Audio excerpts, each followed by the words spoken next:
I want to focus on this real quick. I told you guys to hell with the grind. Here's exactly what I mean by to hell with the grind. Here are the NBA Hall of Famers in the last 5 decades who actually stayed with their teams and were able to win, like Steph, like Tim, like these guys. 70s, Clyde Frazier, Jerry West. 80s, Bird, Magic, Isaiah Thomas. 90s, Michael Jordan, Hakeem Olajuwon. 2000s, Tim Duncan, Dirk Nowitzki, Kobe Bryant. The 2010s, Stephen Curry. The 2020s, Giannis Antetokounmpo. That is 11 players in the last 50 decades who were actually able to accomplish the things that everyone who gets drafted wants to do: bring a championship to their team and build a dynasty as the best player. Cam, I'm telling you this right now. We're seeing Dame, we're seeing Brad Beal, we're seeing Donovan Mitchell having all these discussions, wondering, should I leave? Should I stay? What should I do for my future? Should I focus on winning or should I focus on the bag? What would you do if you were them? Are you running from the grind and saying to hell with it? Or are you staying, signing the max, and kind of just being okay with being a 10 or 11 seed and not even making the playoffs?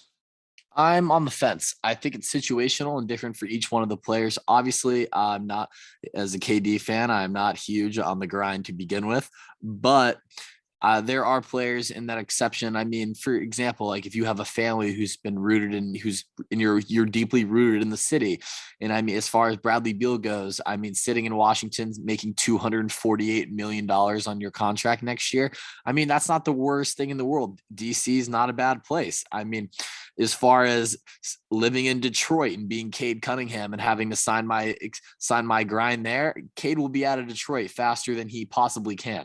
I mean, it's I don't see. I mean, the super team era has kind of gone away. I mean, there's obviously still. I don't really think there's a true super team still in the NBA, but we are seeing a lot of players team up more frequently, and I think it's good for the league that way. Absolutely. So let's end with this. Like you said, 2016 was, for me, the best season in a decade. The Levine Gordon dunk contest. Kobe had 60. He retired in his last game. The Warriors went 73-9. They went 7 games with the Thunder.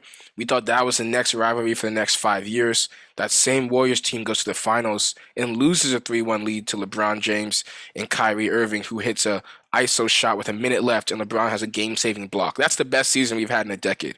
And then KD was a mercenary for hire, a gun for hire, and absolutely spread a wildfire across the league. But what do they always say?